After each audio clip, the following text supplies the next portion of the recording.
Since Harry looked very upset, even he was not just upset, he was tired of his life. He felt completely hopeless, as if there was no one in the world who would ever listen to him. His eyes showed deep pain and loneliness. That's why the conversation started in a light and gentle way, to create a calm and friendly space where he could feel safe and ready to speak. Slowly, as the mood became softer and more open, the discussion moved step by step into deep knowledge, logic, meaningful thought, and the references and evidence. Hey, you seem a bit troubled. Everything okay? Maybe I can help. Well, life feels kinda strange. Sometimes I wonder, what's the point of all this? Why are we here? This universe, everything. Is it just a random accident? Or is there really a creator? That's an interesting question. But tell you what, think of it as me asking you a similar one. It seems like maybe everything is just an accident. The Big Bang happened, galaxies formed, Earth came into existence, life evolved, and here we are. That's it. No creator, no purpose. After thinking about it a lot, I think about it this way. Imagine you come to this park and see a beautifully written book on a bench. Each line is perfectly arranged, with deep thoughts and a great flow. Would you say that book just appeared on its own? No way. Someone must have written it. Exactly. So when you look at the vast universe, the stars, galaxies, Earth, the amazing complex system of life, and even your own ability to think, how could all of that have come about by itself? But couldn't it just be a chemical reaction?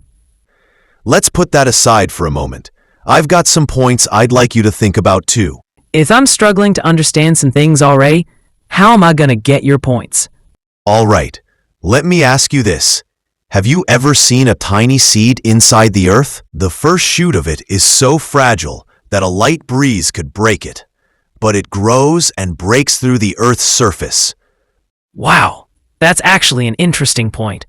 Have you thought about the fact that the soil where it was planted is tasteless?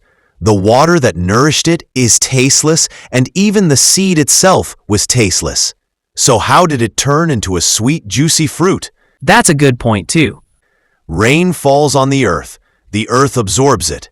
Then the water goes into the roots. But somehow, in bananas, it turns into flavor. In coconuts, it becomes water. In almonds, it turns into the nut.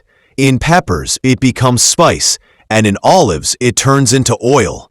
One water, one sunlight, one earth. But how does it make such a difference? Wow, I never thought about it like that. Have you ever looked up at the sky? At night, the stars twinkle, and the moon dims the darkness with its light. Yeah, it's amazing to lie back, relax, and just look up at the sky. Exactly. But has the moon ever collided with the sun? Has the sun ever changed its course? Has the sun ever risen from the north instead of the east? Has the whole system ever been out of order for even a moment? No way. Everything is running smoothly with a perfect system. But what does this have to do with my confusion? If we continue this conversation gently, with kindness and ethics, we'll definitely get somewhere. Okay, fine. If I told you that I wrote a book, but the trees chopped themselves down, their pages appeared, ink rained down from the sky, the pen moved by itself, and the book was complete, would you believe me? No way. Because you know that anything that's made has a creator behind it. So then, how could this universe, filled with billions of galaxies, stars, planets, moons, nebulae, black holes, gravitational waves, and invisible matter, just come about by chance? And the amazing thing is that for 13.8 billion years, not a single major flaw has occurred, not even for a second. Wow. I've never thought about it like that.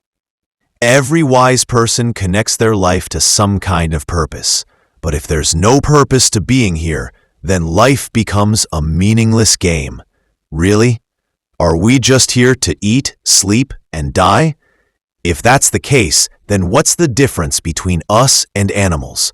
But science says everything came from the Big Bang. And who made the Big Bang? Maybe some quantum fluctuation? And where did that quantum fluctuation come from? What happened? Look, everything made has a cause. When you see a complicated machine, you immediately understand that someone designed it. So how could this great universe, with laws that are so intricate and balanced, come into existence without a creator? Oh my days. Life. Sometimes it feels like we're just flowing in a river. Everything is happening, and we're just floating along. Yeah, exactly. Like you said, a book written with such depth, every word and sentence carefully placed.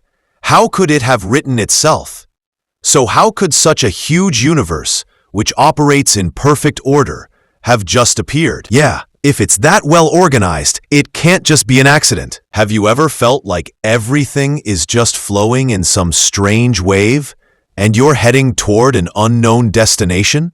Yeah, like everything's running by itself, and we're just part of some complex system. But there's no big truth. And have you ever wondered why we find it strange or meaningful?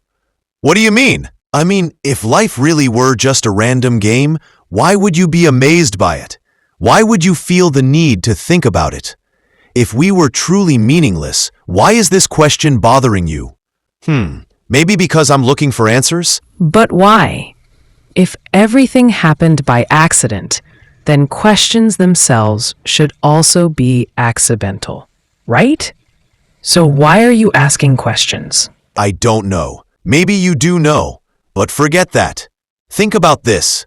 One tree gives a sweet apple, a lemon gives a sour one, and a chili gives a spicy one. One light falls on a rose and it turns into fragrance. Moonlight turns into a cool glow, and the sunlight on a snake's egg makes it poisonous. A bee collects nectar from flowers and turns it into honey. The silkworm eats leaves and makes silk, and termites eat wood and turn it into powder. Man plants a seed in the ground, waters it, and sunlight comes and the earth gives back green plants. The same earth, however, hides a dead body in a grave, and no life comes back to it. Whether it gets water or sunlight, that's all scientific stuff, man. My question isn't whether it's scientific or not. The real question is, was all this just an accident? No way. But I still don't understand how it all happened or where it came from. Why worry, Harry? We've already agreed that there must be a creator, right? Yeah, okay. But who is he? Thinking for a moment. Let me ask you something. Do you believe in love? Of course, but have you ever experimented with love in a lab? Have you ever seen love inside a test tube? Or measured it with a microscope? No, but love is something you feel in your emotions. Exactly. Similarly, the Creator's existence isn't something material that can be observed through a microscope or captured in a formula. Science only deals with material and observable things, while the Creator is beyond that. But doesn't science tell us everything can be tested? Science is great, but it has its limits. For example, science can tell you that water consists of oxygen and hydrogen, but it can't tell you what is the true purpose of life. That's true, but just like science can explain how the laws of the universe work, but it can't tell us why those laws exist. Science can explain how the earth and sky came to be, but it can't tell us why they came to be. So you're saying we can't find the Creator through science? While it might not be able to provide an explanation, through science, we can definitely search for that Creator. Bro, this is getting a bit strange. At first, you said that such an ordered, structured, and law-abiding universe could not exist by chance. That's totally right. Then, you said that everything has a maker. Just like a machine cannot create itself, so this world cannot exist without a maker. Exactly. But now, you're saying that science can study the universe, but not its creator. That also sounds reasonable and understandable. But if we can't know through science, then how will we find out? Be patient, man. When did I say it cannot be known through science? I said that science only talks about material things present in the universe. It does not address immaterial things. Through the study of these material things, we can reach the Creator.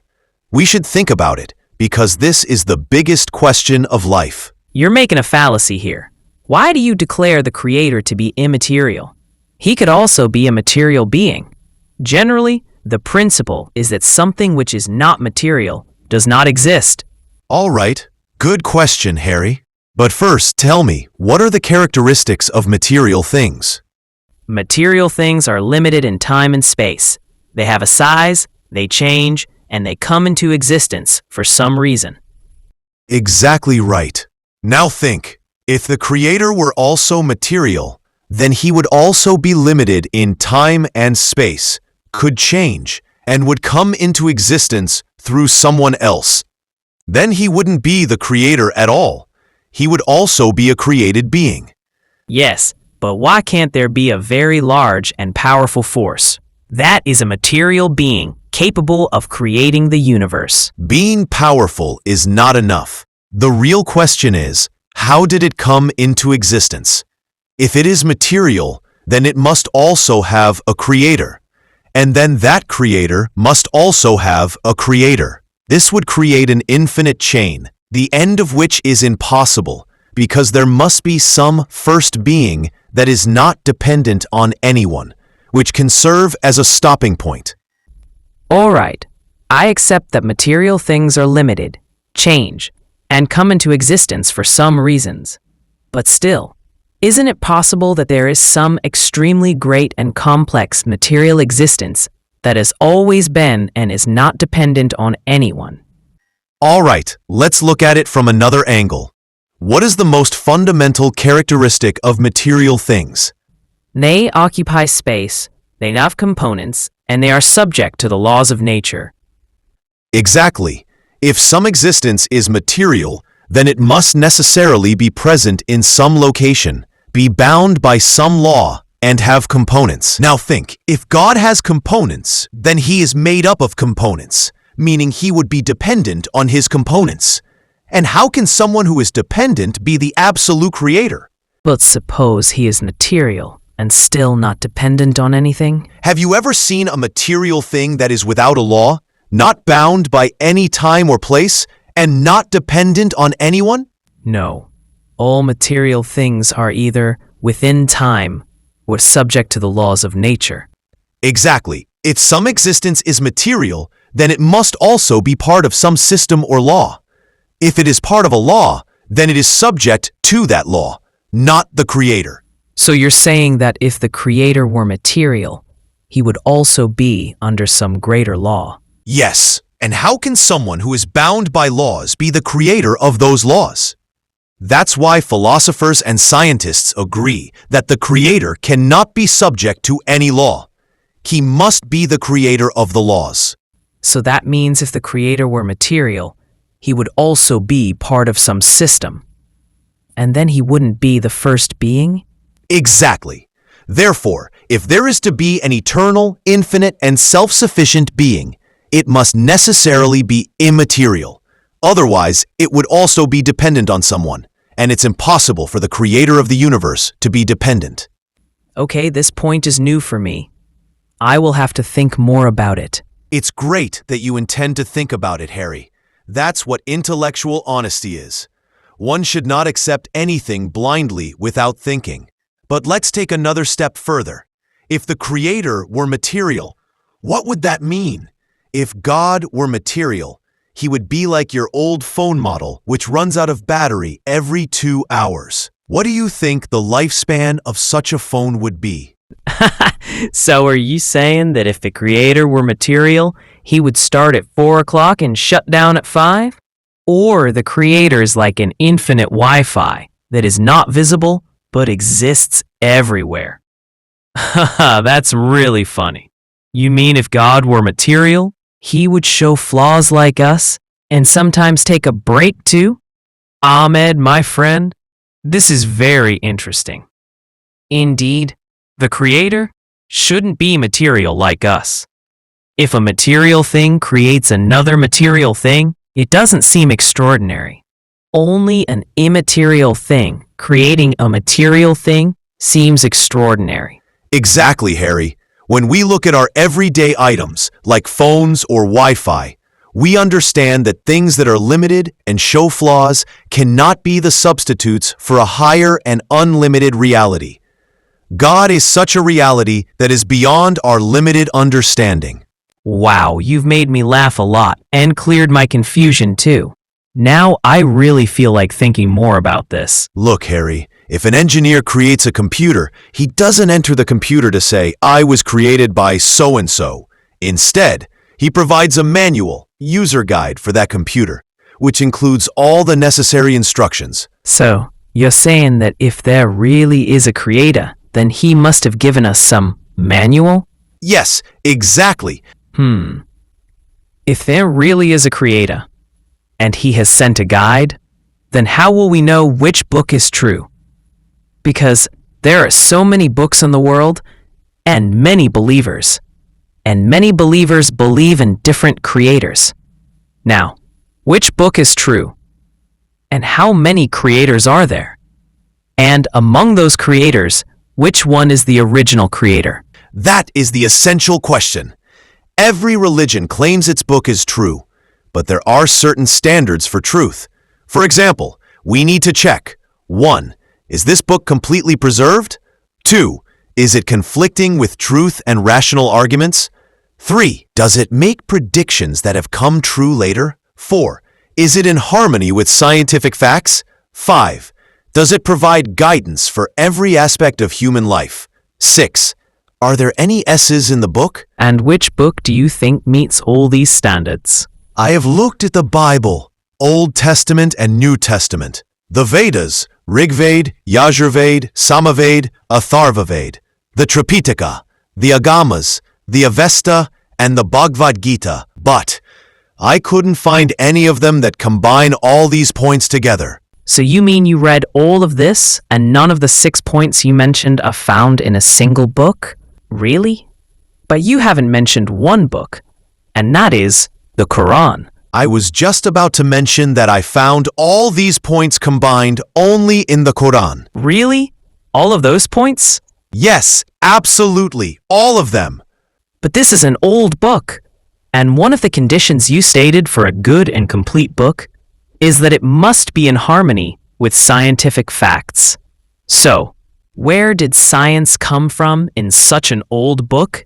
Because modern science came long after the Quran. Brother, that's the amazing part. This criterion is indeed present, and it covers every aspect of life. There is not a single in it. It is a completely preserved book. The things that modern science is just now discovering were already mentioned in this book over 1400 years ago. You must be joking. This is no joke. Those who follow other books know that these books are not in their original form. Their original languages don't even exist in the world anymore. But the Holy Quran is a magnificent book where every single letter, every word, every sentence, and even the sound of its recitation has been preserved to this day. And the language it was revealed in is still spoken throughout the entire world. What's even more astonishing is that the person who brought us this book was never taught to read or write by anyone. He never learned from any human being in this vast universe. Think about it. An illiterate man in a desert brought forth a book that contains scientific truths discovered centuries later, prophecies that came true, and laws that have guided billions for over 1400 years. This isn't just a book. It's a living miracle, a whisper from eternity that challenges everything we thought we knew about history, language, and the very source of knowledge itself. Well, Let's talk about the other points later. First, do you have any evidence? Absolutely. But give me 10 minutes. I want to explain it clearly. And please don't interrupt me. Listen with the intention to understand carefully. You have every right to raise questions or objections. As soon as I finish speaking, you can share all your thoughts. Wait a minute. Let me get my notebook and pencil. Harry, you told me at the beginning of our conversation that this universe is a result of the Big Bang. Yes, I said that. When did science discover this?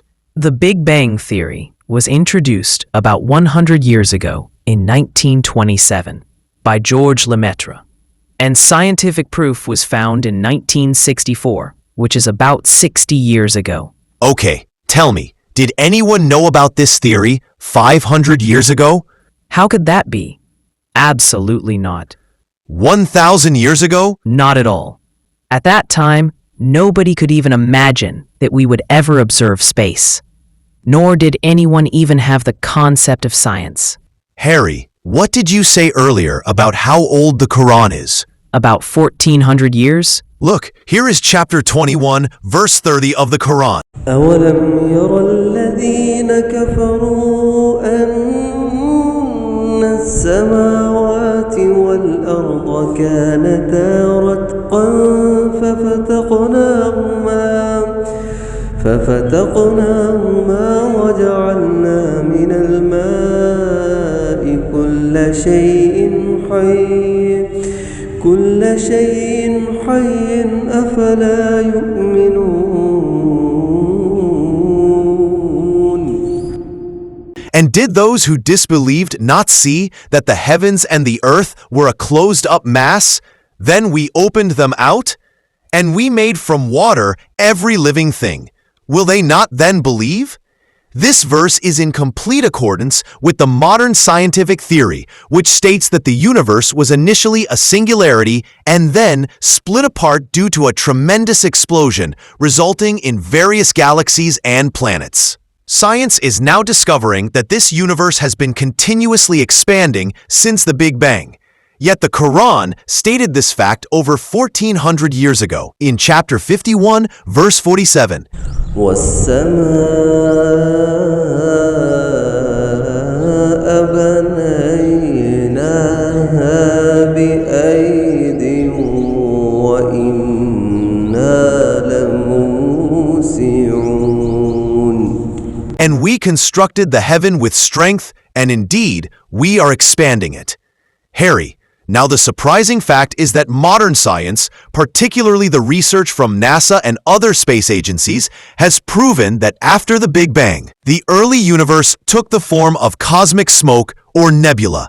The entire universe consisted of gas-like substances, and it was from these gases that stars, planets, and galaxies were formed. This scientific truth was discovered by modern astronomy in the 20th century. But the Quran declared this exact fact 1,400 years ago. ثم استوى إلى السماء وهي دخان فقال لها وللأرض ائتيا طوعا أو كرها قالتا أتينا طائعين. Then he directed himself to the heaven while it was smoke, and said to it and to the earth, "Come into being, willingly or by compulsion." They said, "We have come willingly." Quran 41:11. Here, the word dukhan, smoke, is used, referring to the initial state that modern science has discovered. 1,400 years ago, most people in the world thought the earth was flat, but no, the shape of the earth is not like that. Modern science says that it is not perfectly round either, but is an oblate spheroid. This means that the earth is slightly flattened at the poles, north and south, and bulges a bit around the equator. This fact was discovered by modern science, but the Quran hinted at it 1,400 years ago. Surah An-Nazi'at 79:30. والأرض بعد ذلك دحاها. The word dahaha comes from dahya, which means the shape of an ostrich egg. Interestingly, the Earth's shape is exactly like that of an ostrich egg. Harry, listen further. In ancient times, people believed that the moon produces its own light. But science has proven that the light of the moon is actually a reflection of the sun's light. The Quran states, "Blessed is he who made constellations in the heavens, and made therein a lamp, the sun, and a shining, luminous moon." Quran 25:61. Have you not seen that Allah made 7 heavens in layers, and made the moon a light and made the sun a lamp? Quran 71:15-16. The term munir means reflected light, while siraj, lamp, refers to something that produces light. Modern science has established that the sun produces light while the moon reflects it. Listen more, Harry. It was previously thought that the sun was stationary, but science has now proven that the sun is also orbiting in its specific orbit. The Quran states, "And he it is who created the night and the day and the sun and the moon. All heavenly bodies are swimming along in an orbit." Quran 21:33. This completely aligns with modern scientific research, which shows that the sun is orbiting around the center of the galaxy. Scientists have also discovered that the energy within the sun will one day run out, causing it to extinguish. The Quran has expressed this fact as, "And the sun runs on its course for a time determined. This is the decree of the exalted in might, the all-knowing." Quran 36:38. It is a clear scientific fact that the sun will not last forever. There will come a time when it will cease to exist. Harry, modern science has found that the baby goes through different stages in the womb. Amazingly, the Quran accurately described these stages 1400 years ago. ولقد خلقنا الإنسان من سلالة من طين ثم جعلناه نطفة في قرار مكين ثم خلقنا النطفة علقة فخلقنا العلقة مضغة فخلقنا المضغة عظاما فكسونا العظام لحما ثم أنشأناه خلقا آخر فتبارك الله أحسن الخالقين. Indeed, we created man from a product of wet earth. Then we made him a sperm in a firm lodging. Then we made the sperm a clinging clot. Then we made the clinging clot a lump resembling chewed meat. Then we made from the lump bones and covered the bones with flesh. Then we developed out of it another creature. So blessed is Allah, the best of creators. Quran 23:12-14. The stages mentioned here exactly correspond to modern medical science. Nutfa, sperm and egg. Human birth begins from the sperm, as science has proven. Alaka, leech-like clot. The embryo initially takes the form of a sticky blood clot that attaches to the wall of the womb, just like a leech sucks blood. Mudgha, shaped like a chewed lump. The embryo takes on the appearance of a chewed lump, which can be clearly observed in modern ultrasound scans. Bones. Science has discovered that the bones are formed first, and then flesh is added, which aligns perfectly with the words of the Quran. This scientific truth has also been acknowledged by Professor Keith Moore, an expert in embryology, who has confirmed that the stages described in the Quran are entirely compatible with modern science. Gender determination, a precise revelation. Harry, do you know how the gender of a baby, boy or girl, is determined? It was previously believed that the mother's body plays a role in determining the baby's gender. But modern science has proven that this is done through the father's chromosomes, Y and X. A woman has XX chromosomes, meaning she can only provide an X chromosome. A man has XY chromosomes, meaning he can provide either an X, which will produce a girl, or a Y, which will produce a boy. This means that the male sperm determines the baby's gender. This is a recent scientific discovery. The Quran stated this fact 1400 years ago. Allah Almighty says, "And indeed, He created pairs, male and female, from a sperm when emitted." Surah An-Najm 53:45-46. Here, the term نطفة إذا تمنى means from a sperm when emitted, clearly pointing to the male sperm. The meaning of sees, a hidden barrier. There are many more arguments. Don't worry. I had asked you for 10 minutes. Listen, have you ever heard that at some places two seas meet, but their waters do not mix? Science has discovered that where two different seas meet, there's an invisible barrier that keeps them separate. But the Quran informed us about it 1400 years ago. Allah says, "He it is who has made free-flowing and salty seas meet, and He has placed a barrier and a prohibiting partition between them." Quran 25:53. This reality can be observed today at the junction of the Atlantic Ocean and the Mediterranean Sea, where both seas meet yet remain distinct. Now think, how could any human know this 1400 years ago? Especially a person living in the Arabian desert who had never seen such a sea. Deep ocean depths, layers of darkness. Just a little more patience.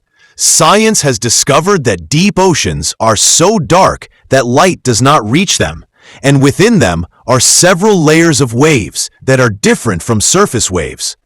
The Quran mentions, "Or their deeds are like a deep sea covered by waves, topped by clouds, darkness upon darkness.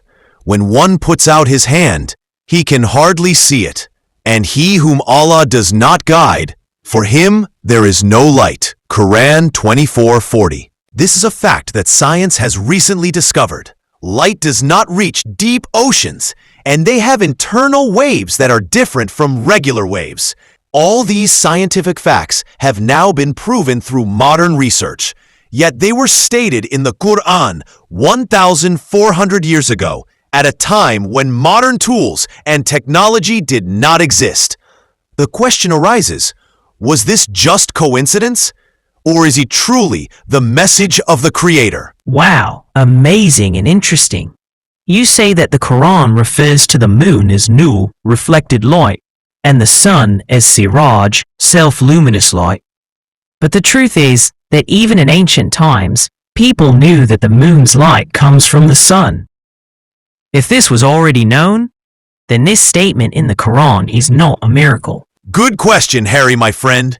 You said that people in ancient times already knew that the moon reflects light, so the Quran saying this is not a miracle. Let's think about that. Did ancient people really know this? Not really. Most ancient civilizations actually believed that the moon produced its own light or was some kind of divine object. Let me give you some examples. Greeks and Romans. Many believed the moon was a goddess, like Selene in Greek mythology.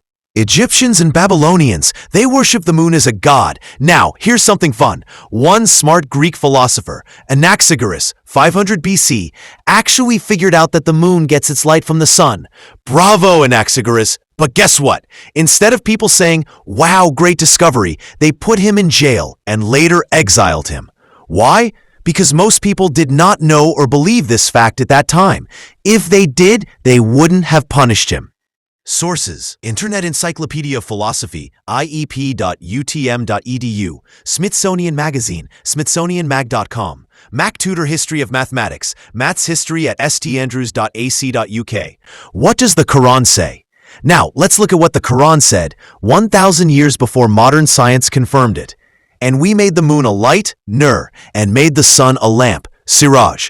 Quran 71:16. Siraj, lamp, a burning source of light like the sun. Nur, light, a reflected light like the moon.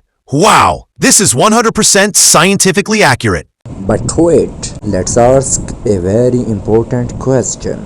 Okay, if this was common knowledge, why did other books get it wrong? If ancient people already knew this, then why did 1. Greek, Hindu, and Babylonian texts call the moon a light source? 2. Scientists like Galileo 1609 and Newton 17th century have to prove this again? 3.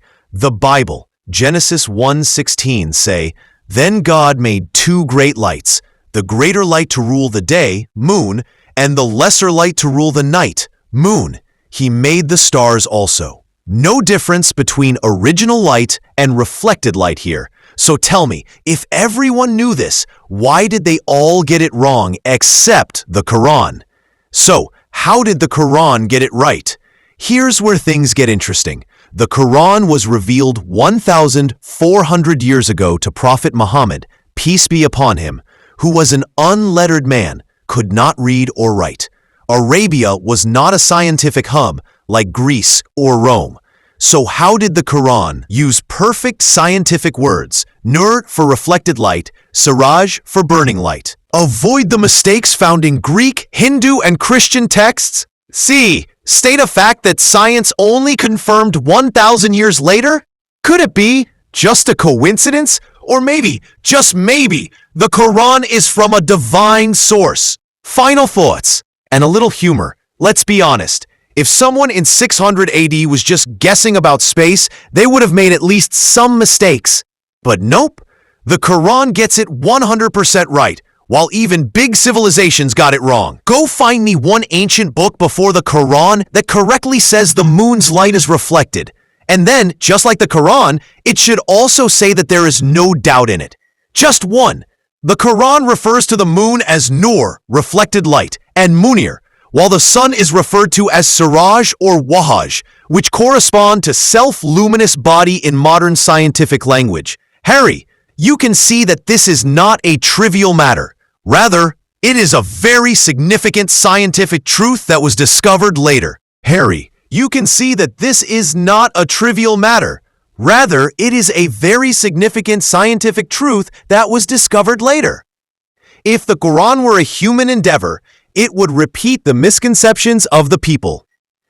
If this were mere coincidence, then other ancient books should have had the same truths, but they do not. If this is not the message of the Creator, then why doesn't any other religious book state this truth? All these pieces of evidence confirm that this knowledge comes from a being who is the creator of all things, and whose knowledge encompasses everything. Harry, if you are genuinely in search of the truth, you should consider, could any human book have provided such accurate scientific details 1,400 years ago? Details that were only discovered later? I am truly impressed by your strong arguments. Just think, a person who never learned to read or write, never went to a school or madrasa, and was born into a people who were all uneducated. How could he bring such an extraordinary message? In that time, although some countries had science, that knowledge had not reached the place where the Quran was revealed. And this man had never even been close to the places known for science. Up until he was 40, he never spoke of anything that revealed deep logic, philosophy, or scientific truths. Yet suddenly, at the age of 40, he presents a message that astounds great scientists and philosophers. His message contains knowledge that science could only discover centuries later using instruments and scientific resources. He presented a magnificent book, unmatched to this day. When people write books, they usually begin or end with a note saying, "If we made any mistakes, please forgive us. We will correct them in the next edition." But this man, who never learned to read or write, boldly states at the beginning of his book, "There is no doubt in this book." Then he challenges the whole world. If you have the courage, bring forth just one chapter like it. And he also says, you will never be able to do so. These statements compel me to think deeply. But one thing I still don't understand If God truly exists, why can't we see him? Tell me, do you have consciousness? What kind of question is that? Absolutely. Have you ever seen your reason? No, How then are you certain it exists? because I can feel it clearly. Exactly. Just as we can feel reason but cannot see it, the same goes for air, emotions, feelings, thoughts, love, hate, energy, time, gravity, sound, and various types of light waves, such as infrared or ultraviolet, and electromagnetic waves, like X-rays. All these things exist, but our eyes cannot see them because they are beyond the limits of our vision. So, do you think that the being who created all of these things can be seen with our eyes? You are absolutely right. Okay, let's continue. Let me tell you a story about a fish that lives in water. It has never seen the air, nor seen trees, nor walked on ground, and it claims that there is no land, only the ocean. Similarly, there was a blind man who said, "I do not believe in light because I have never seen it." Someone lit a lamp, but he still said, "This is all a lie. If there were light, I would be able to feel it."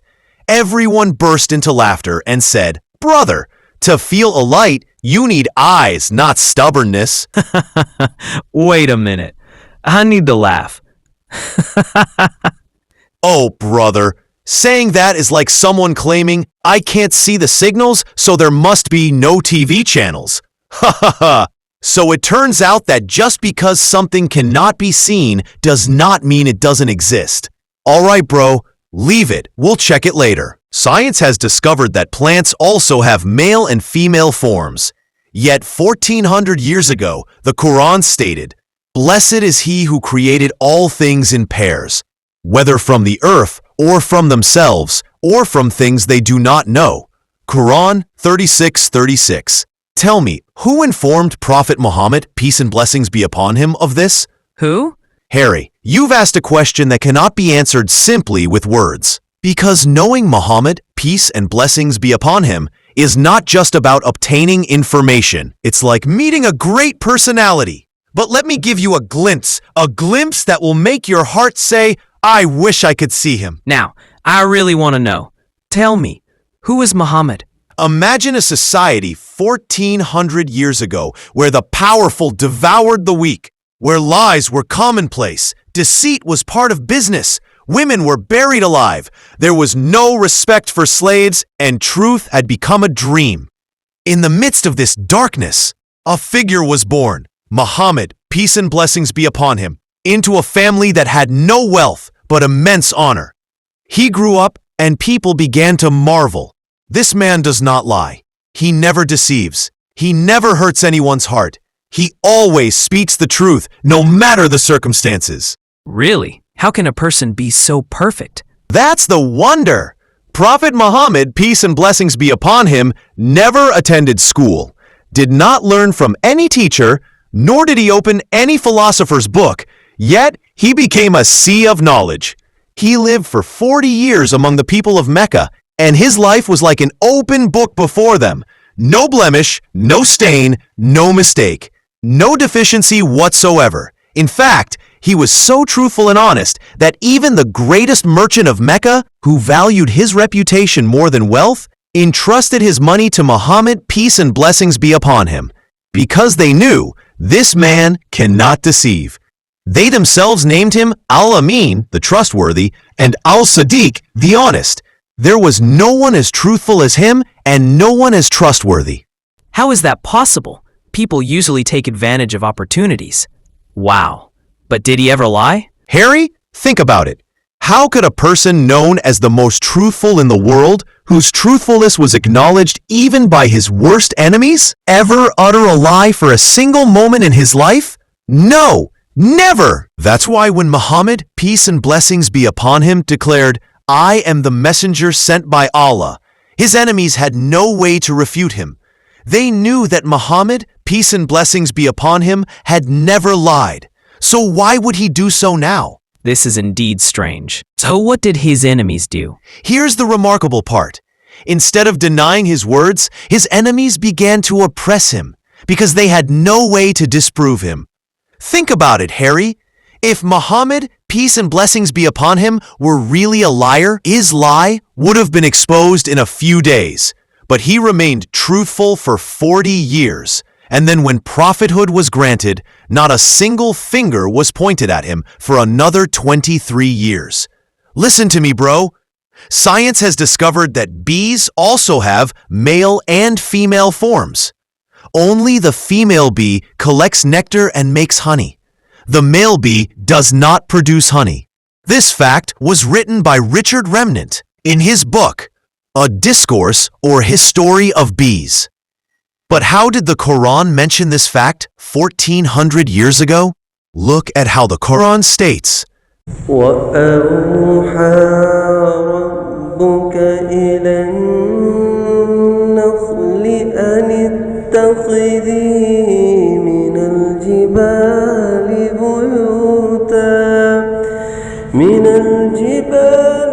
بيوتا ومن الشجر ومما يعرشون ثم كلي من كل الثمرات فاسلكي سبل ربك ذللا يخرج من بطونها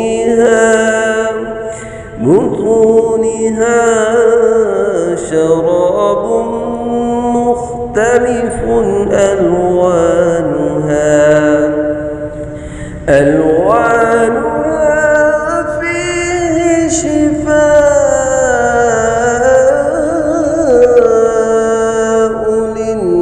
للناس إن في ذلك لآية لقوم يتفكرون. And your Lord inspired the bee, saying, Take for yourself among the mountains, houses, and among the trees, and in that which they construct. Then eat from all the fruits and follow the pathways of your Lord, which have been made easy for you. There emerges from their bellies a drink of varying colors, in which is healing for people. Indeed, in that is a sign for a people who give thought. Quran, Surah, and Nahl 68 to 69. Pay attention to every word. Ittakhidhi, which is addressed to the female bee, instructing her to build her home in the mountains. Kuli, it tells the female bee to extract nectar from the fruits. Fasluki, it instructs the female bee to follow her Lord's paths. Rabbiki, it directs attention to her Lord. Buduniha, it specifies that honey comes from the bellies of female bees. Now think about it. How could a person who never learned to read or write and never studied under anyone express these scientific facts with such certainty and clarity? And in a book that claims there is no doubt. Tell me honestly, what do you think of a book that has already stated these facts, and a book that challenges others to bring forth something similar? Not a single expert in Arabic has been able to produce anything like it for over 1,400 years. What's wrong? Why are you silent? You ask, why can't I see Allah? But Allah has shown you His existence by mentioning the Big Bang, describing the movement of the sun, referencing the moon's reflection of light, and explaining the miraculous process of a baby's development in the womb. Allah has shown you His existence by revealing the shape of the earth and that the sun will one day cease to exist. If you still say, I haven't seen Allah, then tell me, what is the true meaning of seeing? I would argue that even things visible to the eyes can sometimes deceive you, but these clear signs leave no room for doubt. So can you now see Allah? Oh, yes, but I have one question in my mind. Allah already knows who will go to paradise and who will go to hell. So why doesn't He send them straight there? Why put us through this life and trial? Let me explain with a simple example. Suppose I have two students. After teaching them, I know that one will score 100% on the exam and the other will score 25%. So, I decide in advance that I will give the trophy to the first one and punish the second one. Actually, I haven't given them the exam yet. What? Yes, I've made a decision based on my knowledge alone. Now, the one I gave the trophy to will be happy, but the other student will complain. At least give me a chance to prepare. This is unfair. Oh, now I understand. The one who didn't get a chance will say that this is not justice because he wasn't given time to prepare. Exactly. If Allah sent people directly to paradise or hell, it would be unjust. They would not have any chance to perform good or bad deeds. Those going to paradise would be happy, but those going to hell would complain. Allah gives us life so that we can choose our actions, and then we receive rewards or punishments accordingly. This way, the decision is completely just, as everyone is given the opportunity to make their own choices in life. The Quran states, "He created death and life to test you as to which of you is best indeed, and He is exalted in might and forgiving." In 2 Al-Mulk, we will surely test you with fear, hunger, and a loss of wealth, lives, and fruits, and give good tidings to the patient. 155 Al-Baqarah, and I did not create the jinn and mankind except to worship me.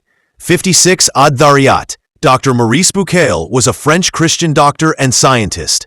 Initially, he was a follower of Christianity and focused primarily on medicine and science.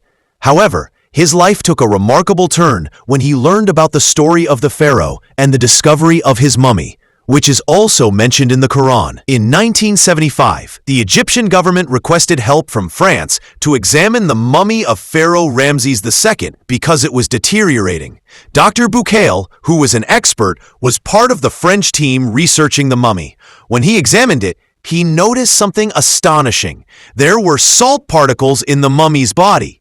This indicated that the pharaoh likely died by drowning in the sea. This discovery was shocking. Why? Because the Bible does not mention that the pharaoh's body was preserved after drowning, but when someone showed Dr. Bucaille a verse from the Quran, he was amazed. Allah states in the Quran, "Today we will save you in body, that you may be a sign for those who come after you, and indeed, many among mankind are heedless of our signs." Quran 1092. This verse clearly states that Allah will preserve the pharaoh's body to be a sign for future generations. Dr. Bucaille was stunned by this revelation as it perfectly aligned with his scientific research. He realized that the Quran described a truth that modern science confirmed many centuries later. After seeing this remarkable correspondence, Dr. Bucaille decided to conduct a detailed study of the Bible and the Quran to find out if there were other scientific truths in the Quran. While reviewing the Bible, he found some statements that were inconsistent with modern scientific knowledge, such as those regarding the age of the earth and the stages of creation. However, when he examined the Quran, he found no errors. Rather, he found statements that were harmonious with modern scientific discoveries. After several years of research, Dr. Bucaille wrote a book titled The Bible, the Quran, and Science. In this book, he compared the scientific statements found in both the Bible and the Quran. He demonstrated that the Bible contains statements that contradict modern scientific facts, while the Quran encompasses knowledge that aligns with scientific discoveries. This revelation was not only astonishing for him, but also for many others, as the Quran was revealed 1400 years ago, long before modern science existed. As a result of his research, Dr. Bucaille concluded that the Quran could not have been written by any human, as it contains scientific and historical facts that would have been impossible for the people of that time to know. Ultimately, he came to accept that the Quran is a divine book, and this realization brought him closer to Islam. I am amazed by what you are saying. But if you don't mind, Ahmed, can I ask a few questions? Whatever questions you have about Islam, I will definitely give you complete, well-reasoned, research-based, satisfying answers to each of them. But for now, I have to leave. We can schedule this session for another day, God willing. For now, what did you understand from our conversation? Has your mind cleared up a bit? Brother, I am amazed.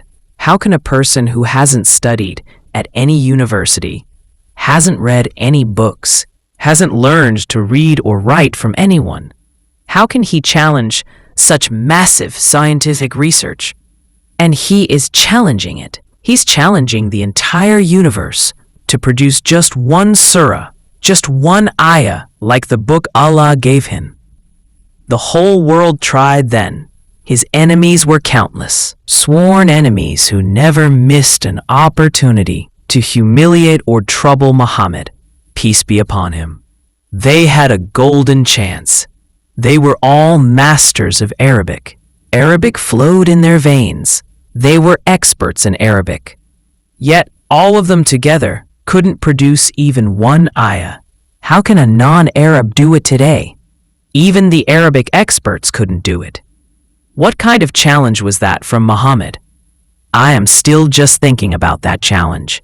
Then I'm amazed that the Holy Quran, a book from 1400 years ago, mentioned the Big Bang Theory, and it told us how the universe was created. And now I'm also thinking, how did the Big Bang happen? Did someone bang it? And what was before the Big Bang? Was it gases? Science is only just finding this out now. But the Holy Quran has been telling us this for so many ages. And then, 1400 years ago, the Holy Quran said, we are expanding this universe, expanding it. This fact that the universe is expanding, science has only just discovered now. How did the Holy Quran know this before? How the child forms in the mother's womb like a leech, a clot of blood. Science has only discovered this now. The Holy Quran knew it back then, when there were no telescopes, no microscopes, no other medical instruments. How did the Holy Quran know this? The moon's light is reflected light, borrowed light. This fact too, science has only just discovered. Muhammad, peace be upon him, brought a book that, 1400 years ago, clearly stated this, and the sun will one day come to an end.